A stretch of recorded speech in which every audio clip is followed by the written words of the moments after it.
Picture this. You're in front of your latest prospect, closing the biggest deal of your life. Your pitch decks were perfect. Your scripts, flawless. And when the time came to answer the golden question of, are you ready to move forward? Nothing happened. For everyone who loves sales, this is their worst nightmare. But fear not, because in this podcast, we're unraveling the enigma behind those missed opportunities. From appointments that evaporate to presentations that felt like a Broadway show but ended in awkward silence, we're dissecting it all. Welcome to Love Your Sales.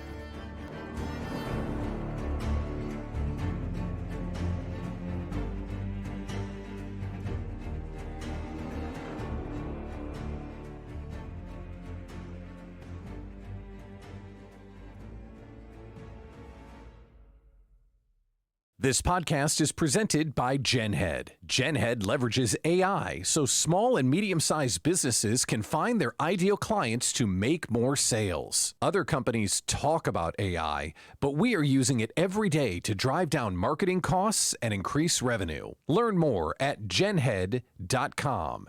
That's genhead.com. Welcome to another episode of Love Your Sales. Today, I am joined by Scott Jacobson. He is the founder of Onward Equity. Scott is a CPA and has been the controller for a medical supply sales company for the past 20 years. He also has 22 years of experience in active real estate investing, ranging from single-family homes and duplexes to large multifamily apartment buildings and a medical professional office building. In 2013, Scott and his wife, Denise, founded a 501c3 nonprofit charity called the SONS Foundation, or SON Foundation, which serves as a home away from home for cancer patients and their caregivers while they are in Indianapolis for treatment. Scott, I am so thrilled to have you join me today and talk with me. Thank you, Leanne. It's an honor and it's a privilege. I appreciate you taking the time to chat with me today. Yeah. Looking forward to it. So you are not only an entrepreneur, but you are also a W-2 employee. Is that right? It's correct. Yeah, it's an interesting dance sometimes trying to balance the two, but I've done both of them concurrently for, like you said, about 20 years, and I enjoy them both. So far, I've been able to kind of manage them both at the same time, and they give different excitements to me, I guess, different parts of my life. That's amazing. And I have to say that can be an extreme challenge for a lot of people because you really have to have it. Well, and some people have to have, two different mindsets. However, I will say that often in conversations that I have with people, sales individuals often have that entrepreneurial mindset to begin with, right? So coming from that, kind of sales background, if you come from a sales background, you already have that entrepreneurial spirit built into you, but you come from, you're the controller. You are, Yes. the CPA. The numbers guy, yeah, the guy that sits in the back office, and the stereotype is you sit and you don't talk to anybody, and you don't no one bothers you, and you don't bother anyone, right? I try to be the anti-CPA, to be honest. I'm not a big fan of the connotation there. Well, so let's talk about that, because that's definitely, the stereotype is the numbers person, the numbers guy, the numbers gal who's more of the introvert. So you're definitely swimming against the current here when we're talking about that true entrepreneurial spirit, the person who's out there selling themselves. Let's talk about, how you've managed these two very different, in some people's minds, in mine, because and again, I'm not saying it's not possible. Obviously it's possible, but the stereotypical type is those That they don't play well extroverts. together. Right. Correct. So yeah, Sure. let's dive into this. Let me tell me a little bit about what you've, how you've reconciled these two different disciplines. Sure. Yeah. And so obviously you're exactly right. They on the surface they don't really mesh well together, right? And I've always kind of I've recently became, I guess, maybe more self-evident to consider myself. I think there's a specific term for it, but it's either, you know, an extroverted introvert or an introverted extrovert. Like I definitely have parts of both, I think, in me. But the entrepreneurial kind of bug for me started my first job when I was old enough, or when I got my license. I had a lawn mowing business to where I think at the height I had 30 lawns that I was mowing, and I had to. I remember my mom helped me, and we made some flyers, and I put them up at the local restaurant or movie store back when there were movie stores, and I had to figure out how to at that point really get out of my shell. I hadn't figured out that I enjoyed that kind of thing yet, but that was my first kind of foray into the entrepreneurship, and I loved it because at the time I realized that my friends at that point, in high school, were going to their jobs, and they were being told when they had to be there. And honestly, I was making a little bit more dollars than they were at that point because I was working for myself. So it was, I saw it as a win-win, and that was kind of really what planted the seed for me to that entrepreneurial spirit, I guess you could say. Right. But I've always, as we've talked about it, I've got that other side of me that that enjoys numbers and doesn't mind sitting at a desk for a while and kind of working through those as well. So it's been an interesting um, journey, I guess, to sum it up. Right. I find it really interesting when when people start at such a young age with I love it. I love when you hear about these young kids, figuring my daughter always talks about, I want to have a lemonade stand. And I'm like, okay, let's have a lemonade Yeah, stand. go for it. Right, go for it. Go be an entrepreneur. Last night, actually, she said to me, she did this hand motion, the money hand motion, and she goes, "If you want to kiss," and I'm like, "What?" I'm like, "We're She's we're learning we're early. charged we're charging for kisses." I'm like, what is going on?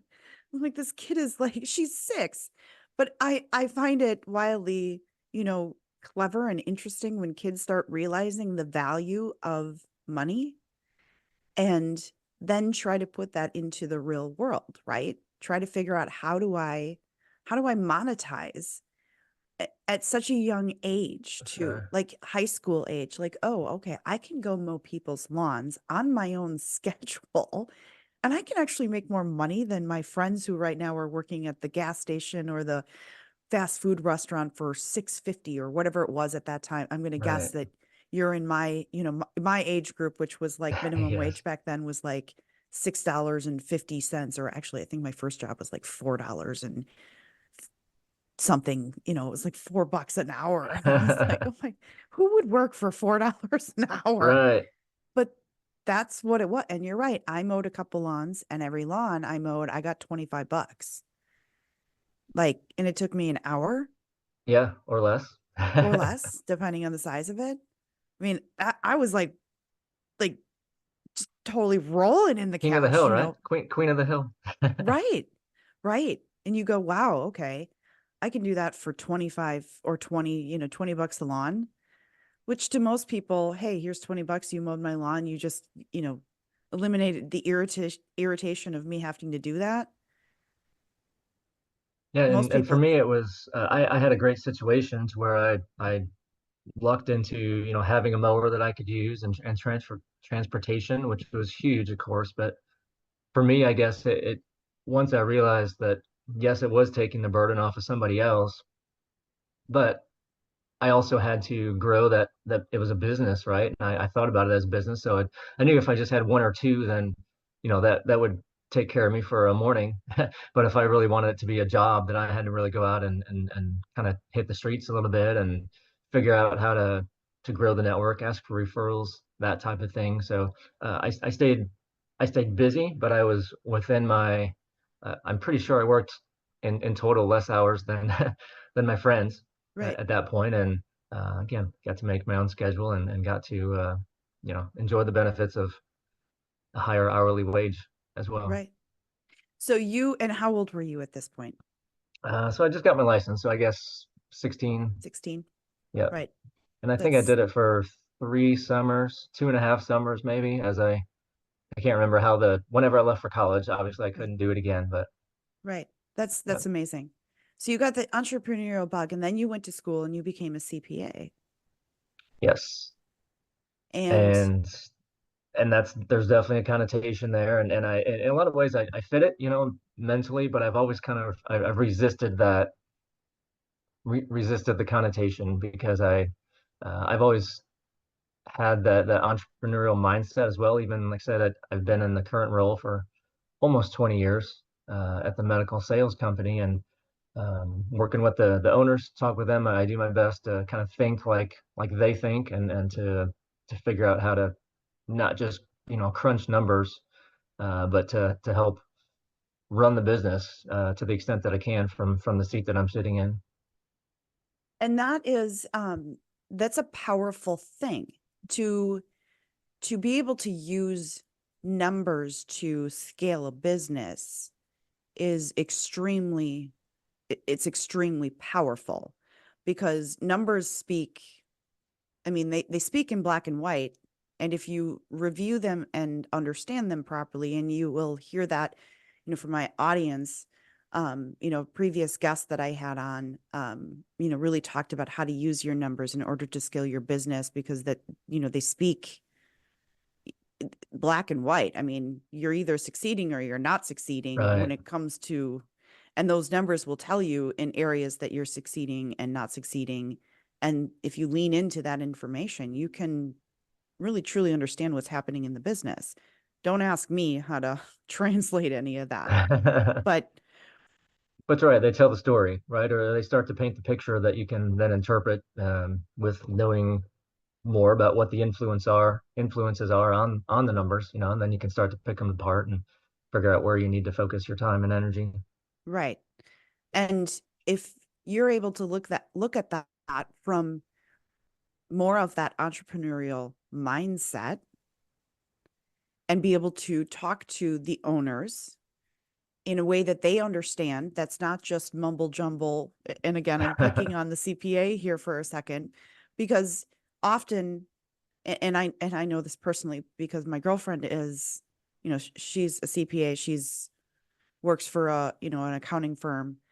Often she's like, oh, this blah, blah, blah. And she's going through my numbers. And I'm like, okay, that's great. I have no idea what that means or what you're talking about.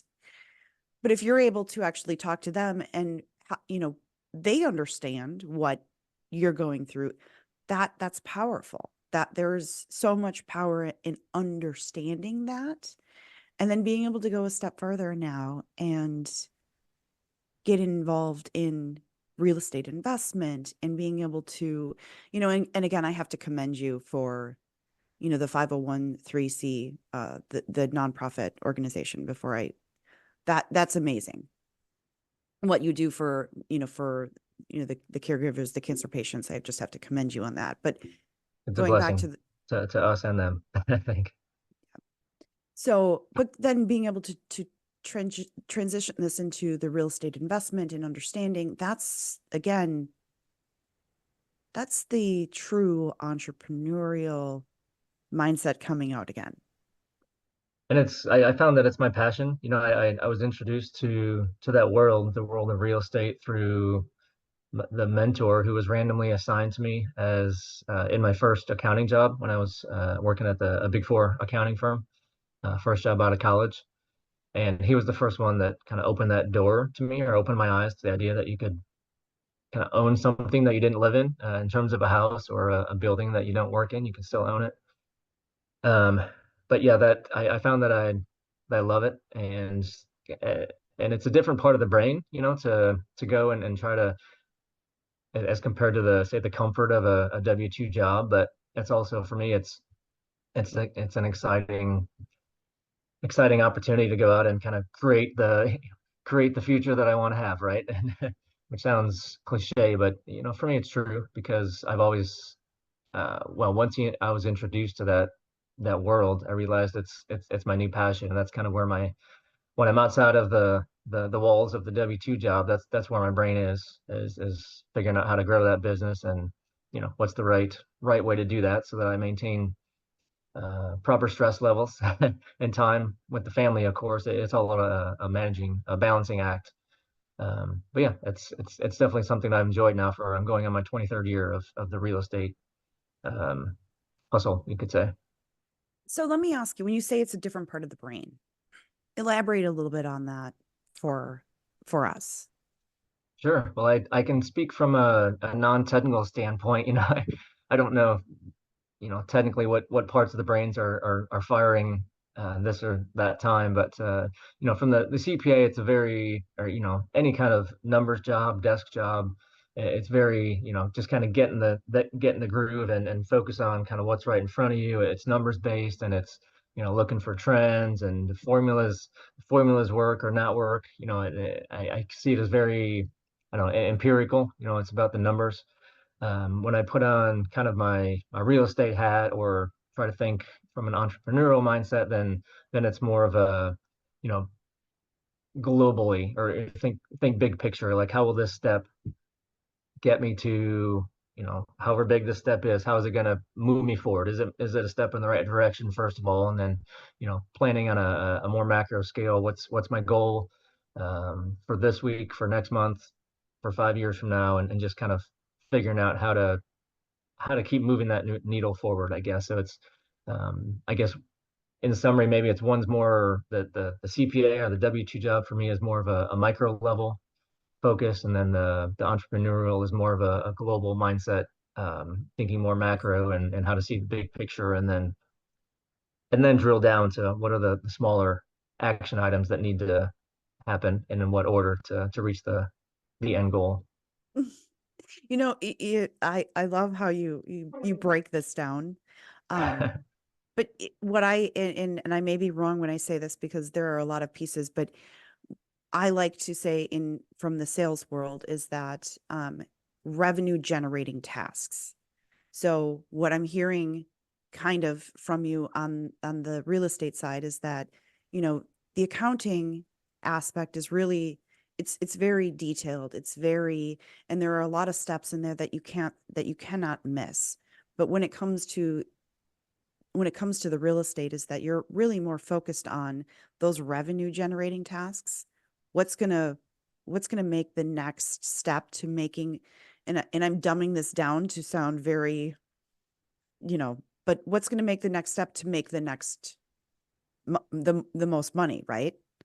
And Sure. those are very sales like, thoughts. Like, what do I do right now to get me to the next sale, the more money, right? Yeah. And again, I'm breaking that down, and it sounds very almost sleazy, but that's in a sales mindset, that's what you're doing is let's wipe away all of the stuff and figure out from point A to point B, what is the revenue generating tasks that gets me the next investment or gets me the next sale versus accounting tasks, which you can't just eliminate all of the other stuff. You have Right. to follow point A, point B, And point sometimes C. you have to take those in order, in a certain order. Right. Whereas what you were mentioning, the sales minded or the revenue generated tasks, they don't necessarily have to happen in a certain order. Uh, but I definitely Correct. agree with you. That's kind of how you mentioned it is absolutely true, I think, in the basic form. But and then there's many ways to get there, right? And it's Mm-hmm. um, yeah, and focusing, I think it's important to focus on what you find that maybe what you excel at or what I excel at, and then do more of that, right? And then Yep. so much of the other stuff, especially in today's world, it's easy to delegate or to hire out. Find someone. There's plenty of opportunities out there to find people that are really good at what you're not good at, and maybe leverage their time, leverage a few of your dollars so that you can spend your time elsewhere. Because in the end, I think it's our time that's the most valuable, and we can never get that back, right? Right. Well, and you're saying something that a lot of people struggle with. Giving up And control. correct. And that's the number one thing. Um, one, understanding what you're good at and understanding what you're not so good at is one of the hardest struggles that a true, like an entrepreneur struggles with. And then Absolutely. two, being able to identify that and give it up. The fact that well, and you've been in the game now for quite a while, 23 years as an investor, 22 years as an investor. Yep. So the fact that, you've been around a block a couple of times, but brand new entrepreneurs struggle with that, accepting that they're not good at something and then giving up control on it. It's Is tough and it's scary, right? To admit that you're not good at something. Most people are hesitant or are scared to admit that, and I get it. It's definitely a stumbling block that it took me a while to get over that, and in some ways I'm still trying to get over that, in some ways, but um I think it's so important because once you realize a lot of times that we are our own worst enemy or our own stumbling block. If we get out of our own way, then that potentially opens up a whole new level of opportunity for us, I think. mm-hmm, absolutely. Most, m- a lot of people who fail because they couldn't get out of their own way and couldn't ask for help. And when I say couldn't, I mean couldn't ask for help because they just weren't either self-aware enough to realize that they were in their own way, or weren't self-aware enough to realize that they weren't good at one or two disciplines that were vital to their success. Absolutely. And we're kind of talking about it in the business context, but I think just in life, that applies to life in general, right? So many aspects of all that we do. Mm-hmm.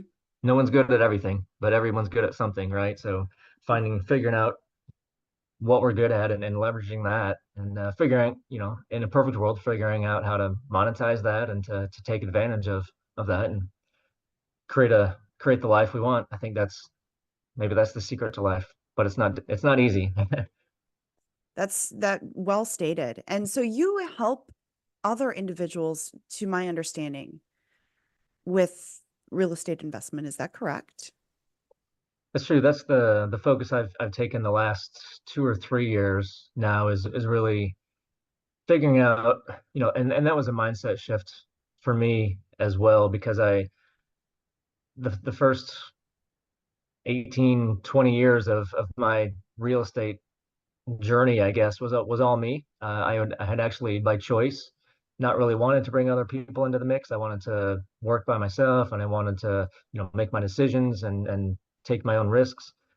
But at some point, I was introduced to another potential mindset, and I figured out that I really enjoyed it. And at that point, I was able to look inside myself and say, this has been a great world for me for the last couple decades, however long it's been. And at that point, I realized, there's power in teamwork as well, in building a team and having others to come alongside and um, push that needle forward as well. So that's really what I've been embracing the last 2 or 3 years is reaching out, trying to bring others along for the ride as well, teaching them, trying to educate about, first of all, why real estate, why I believe personally Mm-hmm. that it's a fantastic investment, one of the best investments out there, because most people don't even know that you can invest. And when I say invest in real estate, what I've kind of focused on is the passive investing side for people, for the kind of the working professionals that are too busy to go out and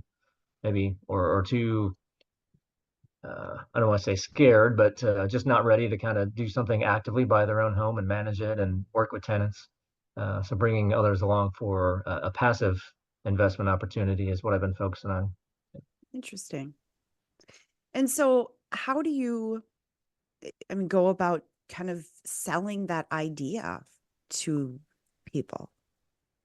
For me, it's what I realized when I look back at my, first 20 years or so of this is I realized that it's honestly, it's given my family and me some opportunities I never would have imagined coming out of college. Like my brain just hadn't gone there. I didn't kind of dare dream that big, I guess.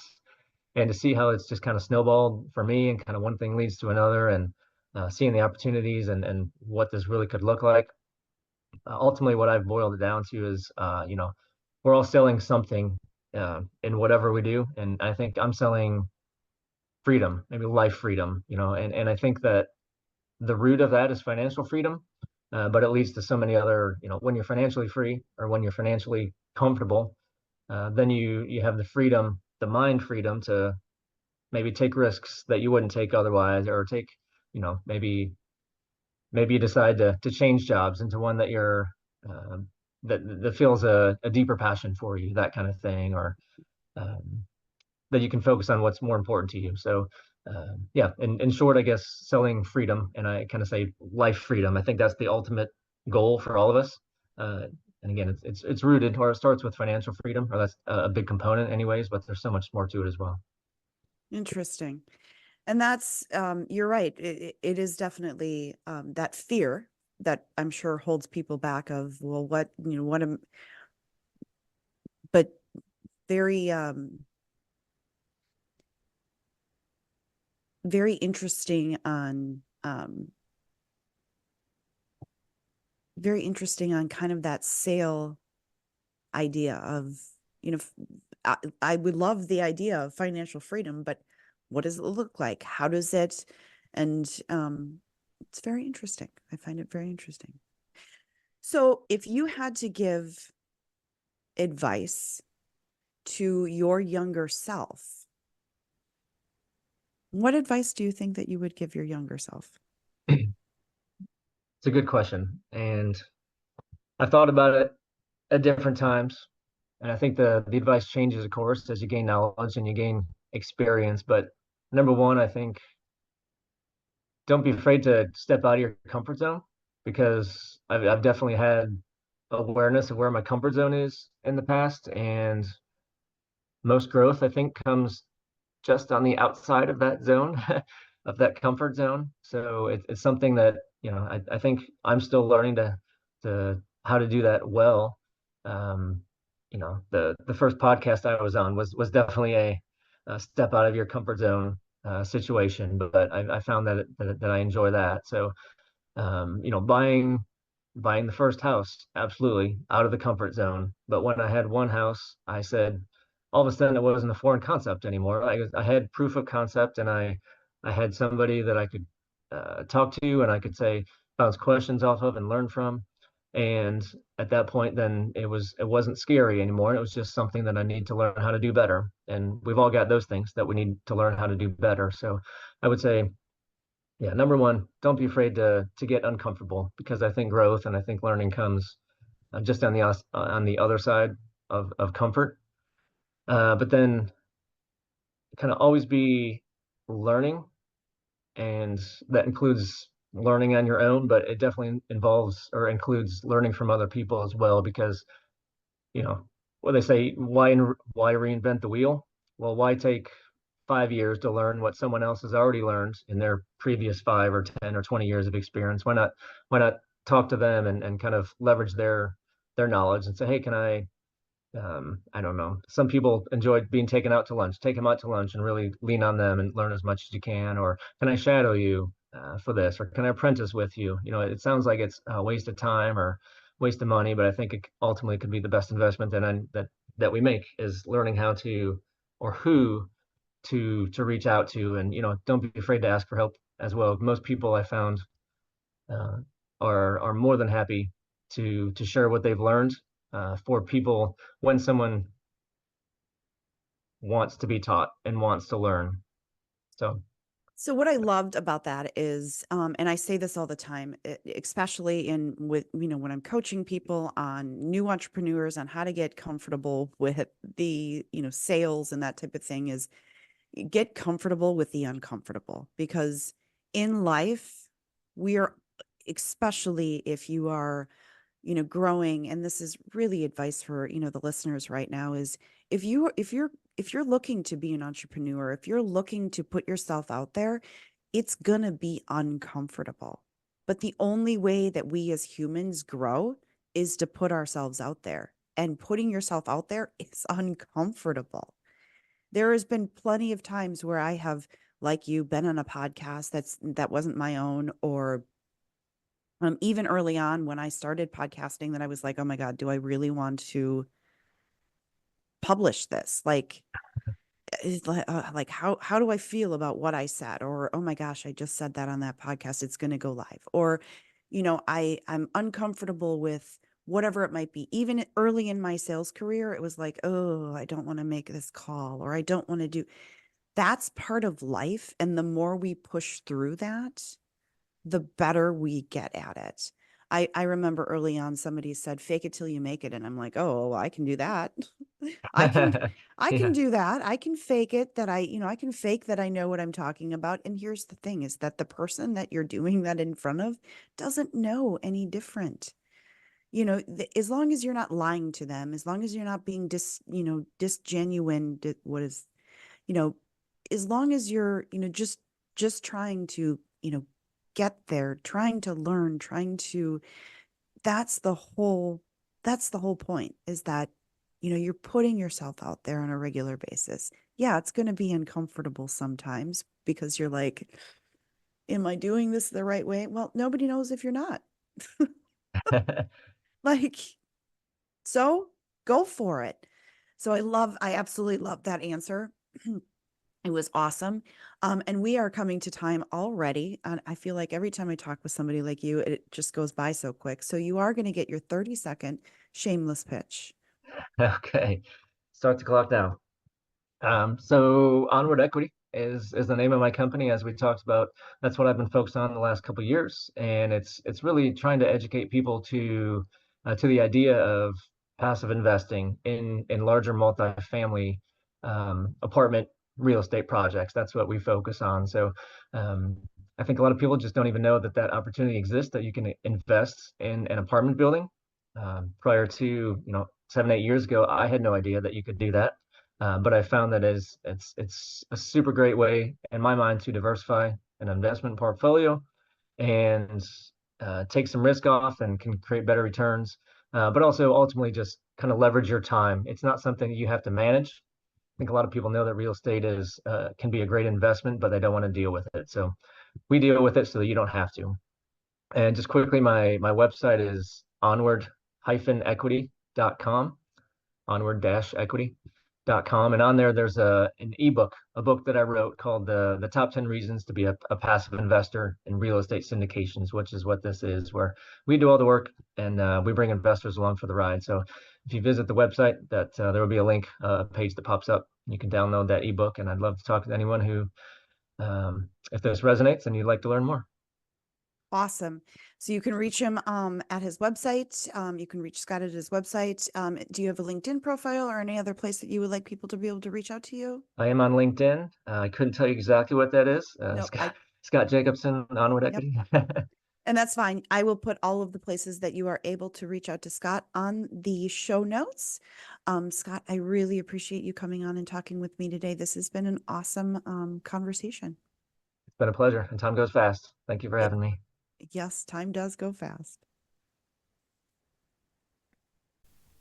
Thanks for joining us for Love Your Sales. For more, connect with Leanne on LinkedIn and be sure to subscribe to the show and leave us a rating and review. We'd love to hear what you think. Looking for a way to take your sales process to the next level? Visit us at loveyoursales.com to find out more about how Leanne can take your organization to new revenue heights. And be sure to join us next time for more great ways to love your customers so they love your sales.